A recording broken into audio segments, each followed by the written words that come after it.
everyone. We're here with Dana. Dana, thanks for having me. No problem. Okay, so we're just going to interview you short questions about being in independent practice. So my first question is, what is your background of education and practice before you ended up at Select Dental Hygiene Care Center, which we're at right now? Okay, well, I started out in 1987. And I worked as a dental assistant for about 8 years. Where'd you go to school? I went to St. Clair College. Okay. Yeah, and when I took it, you had to take the program, dental assisting for a year, Yeah. then you had to work. Oh, you had to work? I didn't know that. You had to work as an assistant, and then you would apply back to dental hygiene. Is there a amount of like years that you have to do? Or Well, time? not really. You have to. I think you had to work a minimum of a year or two, maybe. I'm not quite sure on that. Okay. But so I did that. I also worked in the States because I'm a U.S. citizen. So I went for a little while and worked over there. And when I was a dental assistant over there, I was able to do more intraoral things. And I worked for an oral implantologist actually. Wow. And we did all strictly implants, and so I saw the whole history and the whole progression of implants, which was very, very interesting. But anyways, so after I did that, and then it was kind of hard to commute, so I came back, and then working as an assistant over here just wasn't enough. So I went back to hygiene, and in 1994, Okay. and took hygiene, and then I've been working as a hygienist ever since. So how many years is that? Well, yeah. So I guess the total. This is my 27th year Okay, wow. working. So are you the sole owner of this practice? I am. Yes, this is Okay. registered only under me. Okay, and when did it open? It opened in November 2009. It's been a while.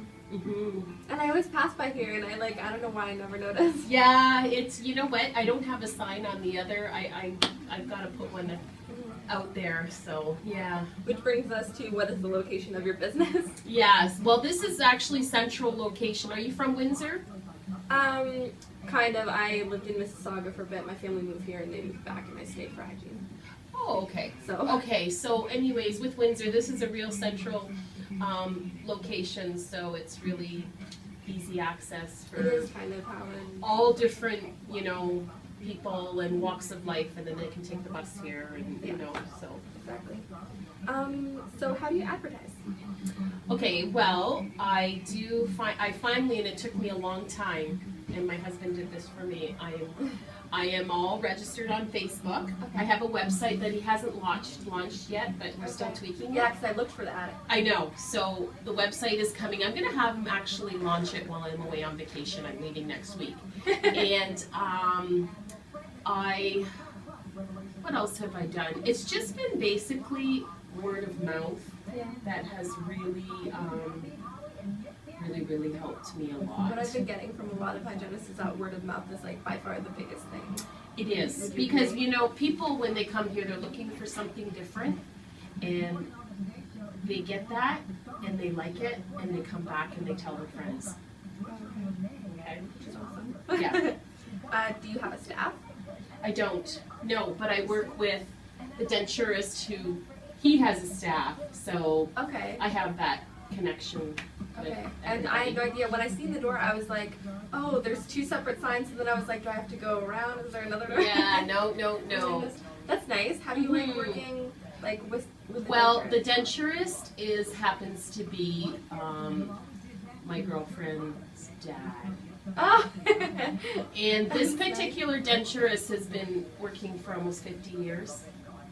Okay, so when denturists went out on their own a long time ago, it got really ugly. How come? With denturists and dentists. It was a big uproar. And there was like some, petition. There was even a few of them did some jail time. And oh my God. It was barely, it was quite something when denturists wanted to go on their own. So he was all for me coming in here, because he knew me since I Yeah. was little, and coming in here and working. And it was probably because now independent hygienists, I mean, not now, but maybe when they first started out, they got the same kind of controversy. Yes, thing. yes. So- It's gotten a lot better. Yeah, Yeah. that's good.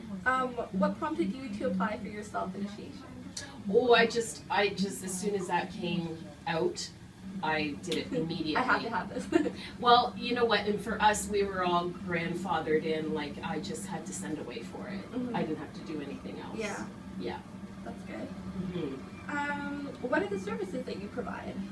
Well, I do, all cleanings, and they're all customized to what the patient needs. I do whitening, and I'm using a Wicked White. So in office, at home whitening, I do sealants and mouth guards.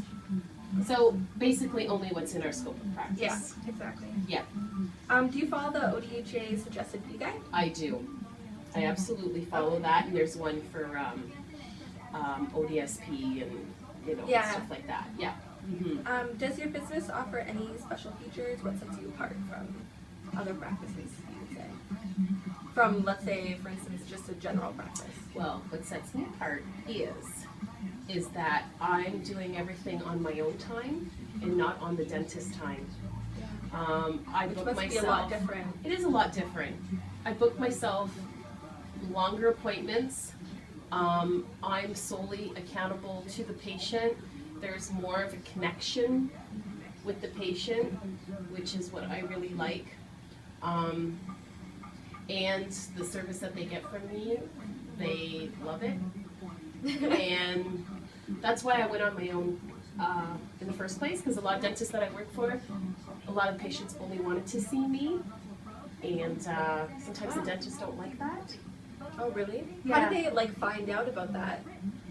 They'll tell the dentist openly? Yep, and they'll tell the receptionist, only book me with her. So if you're in a multi-practice with, other hygienists, Yeah. sometimes the dentist doesn't like that, because what if you're not there or not available, Yeah. or you leave? They don't like that. Yeah. That's not good for their business. Uh-huh. Do you know what I mean? Yeah. So there's little conflicts like that. Yeah. So But that's nice to hear, because I'm normally used to when I go into the office, they're like, "Are you the dentist?" And I'm like, "Oh no, I'm the hygienist." And some of them are kind of like, "Oh, so the assistant?" And I'm like, "No, the hygienist." And they're like, "Oh well," they figure that they have to only see the dentist. yes. And it's like, "Oh, but hygienists do like the Yeah. cleaning and Yeah. stuff like that." So And there's a lot of people that, there's a trust factor sometimes with dentists as well, where they think, oh, they're telling me I need this and I need that, where I'm coming from a different aspect. So if I see something, obviously we cannot diagnose, Yeah. but I can tell them, you know what, I'm observing this in your mouth and I'm seeing this problem, and I bridge that connection back with the dentist with people who are absolutely afraid, or financially, or they just really have given up on that dentist. I bridge it back. So who do you give, if someone has to see the dentist? Yep. Are you partnered with someone for your referrals? Well, or- not partnered, but I do work with a dentist, and mostly full-time for a dentist who totally embraced what I did, and he's only down the road. Oh, wow. He is absolutely not threatened by me. He knows that this is a total different niche That's really nice. in the in the field, and yeah, so he's fine with that. That's really nice then. It works out for you. Yeah, it does. And you yes. have a dentist here. Yeah, it's perfect. Yeah. So, what are some of the successes and pros of being an independent hygienist? Oh, you can just book everything somewhat around your life more, and make your own hours. And my kids dance just down here a lot. They're Yeah. always there. So a lot of times I'll just book people because my kids are at dance, and so I'm in and out, and it's just more accommodating. That's really nice for you, especially. 'cause I get can to have do your life. weekends. If I want to do a Sunday, I can do a Sunday. Wow, So it's good. that's nice. hmm What are some of the greatest challenges and barriers that you face being an independent hygienist? Finances. Hygienists are so, we are restricted.